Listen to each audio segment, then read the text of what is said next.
Hello, everyone, and welcome to the Don't Risk It podcast presented by VFIS Client Risk Solutions. This program focuses on the exposures our clients frequently encounter and discusses some potential solutions to help reduce these exposures. I'm your host, Chris Rodgers with VFIS Client Risk Solutions, and today we're talking with Shawn Nelson. Shawn is the Chief Information Security Officer for Gladfelter Insurance. Shawn is here to provide some cybersecurity best practices that could potentially help your organization prevent a cybersecurity-related incident. Shawn, I want to thank you for joining me, and it's a pleasure to have you on the program. Thank you for inviting me. Absolutely. So, Shawn, I grew up in an area that was around a lake. So whenever I think of fishing, I think of grabbing a pole and getting a fish out of the water. I don't think that's what we're here talking about today. So can you describe what fishing is in a cybersecurity capacity? Absolutely. Phishing has really evolved. We all have received the phishing emails before that had the misspellings and the grammar that was not quite correct. And really, over the last couple of years, we have seen a significant evolution in that process.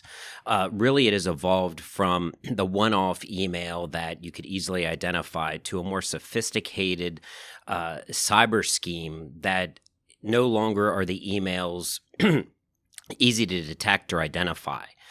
We've really seen a lot through the recent AI technology that has come in the industry. And we've also seen it more evolve into a social engineering technique, not only from an email standpoint, but also from text messaging to voicemails to all the different aspects that a individual communicates with or consumes. So why is phishing problematic? It works. Absolutely.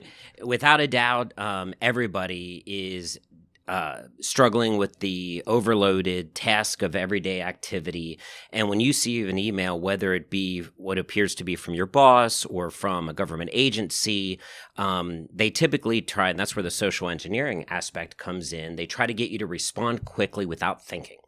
So what are some tips for identification of phishing email? You mentioned, misspelled words or odd email addresses. Can you elaborate on some of those things that can help us identify phishing attempts? Absolutely. First and foremost is don't trust email or any types of informal communication.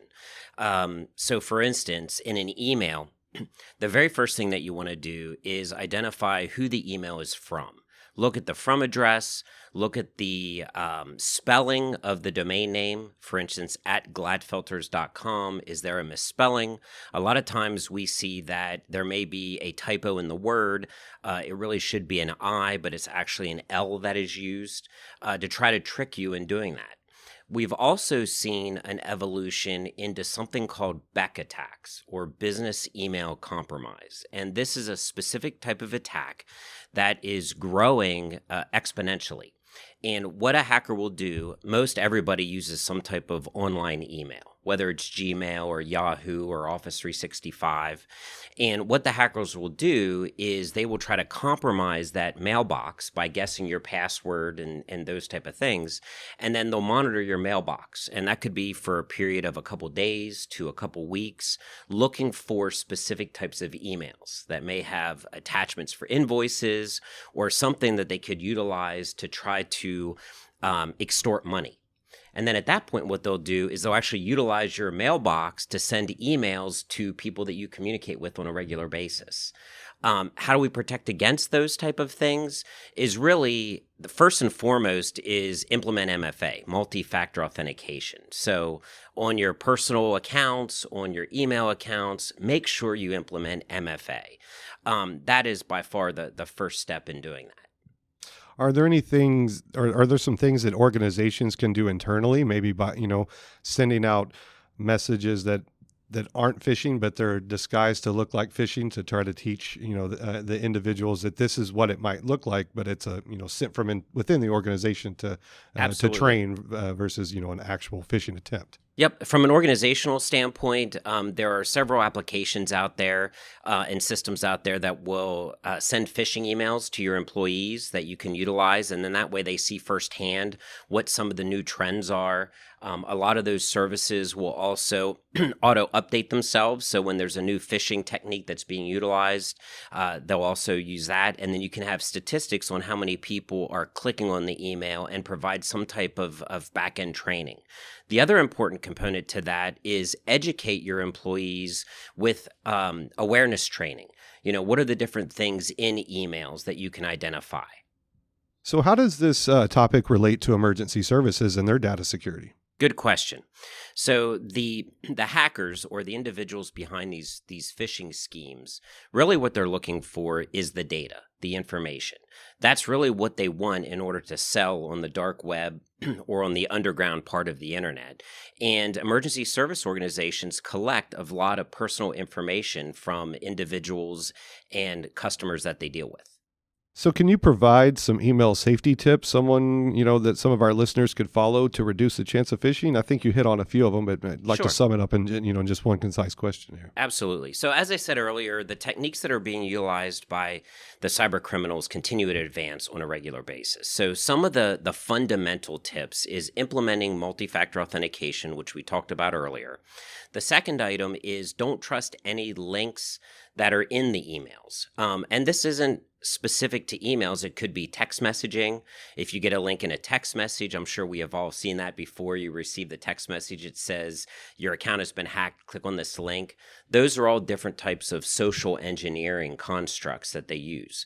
One of the more recent avenues that we're seeing an uptick in is QR codes. A lot of the restaurants post-pandemic have started using QR codes on the tables that you can just scan with your phone. They put them on posters.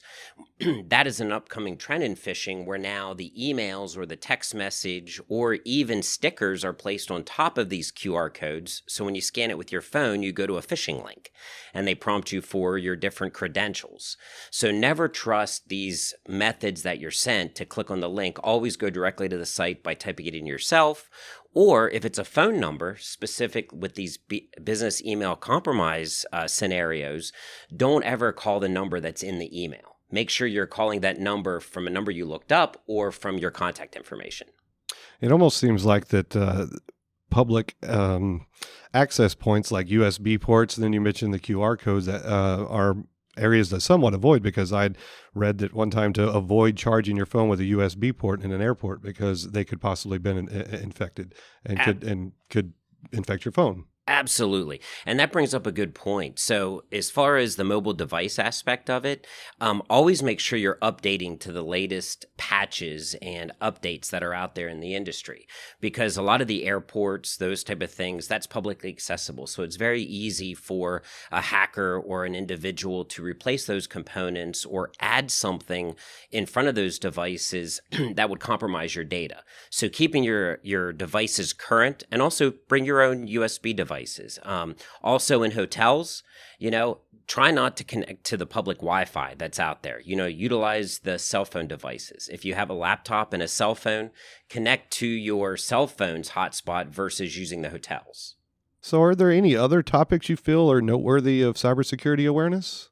Absolutely. I think, as we hear a lot about in the news, the artificial intelligence and AI that's coming down the pike, that is going to pretty much change not only the landscape of how we do business, but also the cyber landscape. And what I mean by that is the generation of what they call deep fake technology. Right. So what happened? One of the big things with phishing attacks is the number one mechanism that is used today to breach corporations and entities. And everybody hears about ransomware, right? And ransomware is the process of, you click on a phishing email or you click on a link and it scrambles or encrypts your local data. And then all of a sudden you get a prompt on the screen that's asking you to pay a ransom, right?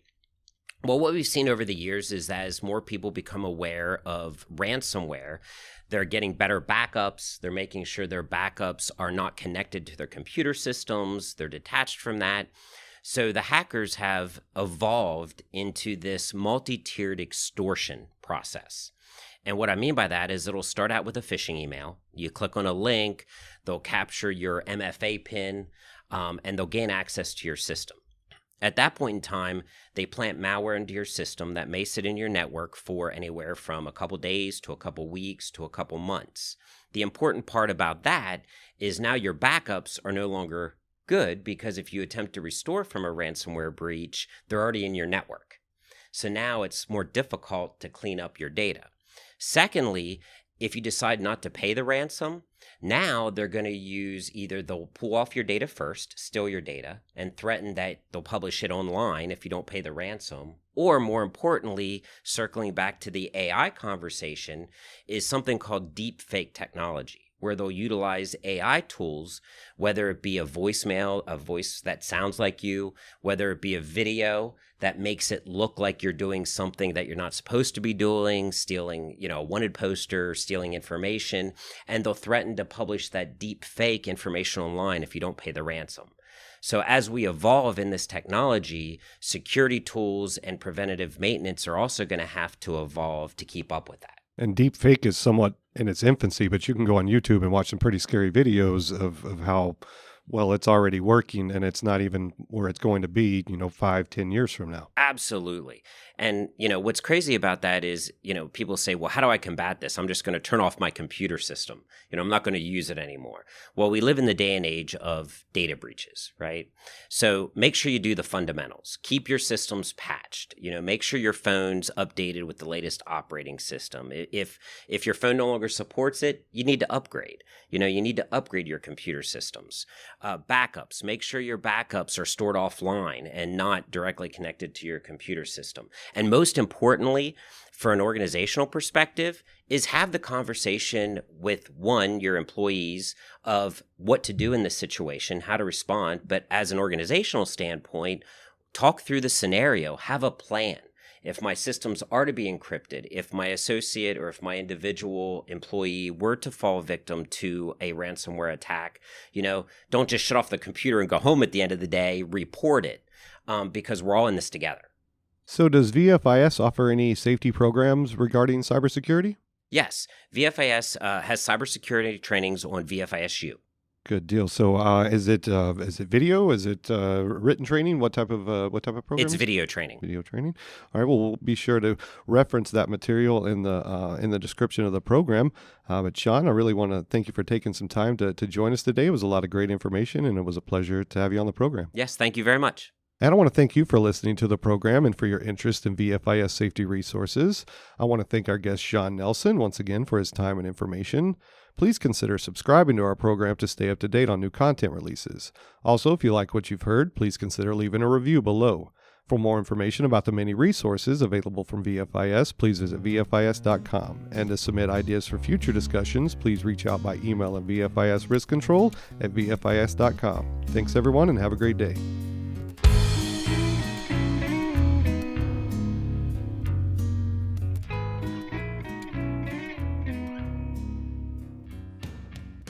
The views, information, or opinions expressed during this program are solely those of the individuals involved and do not necessarily represent those of Gladfelter Insurance Group, VFIS, and its employees.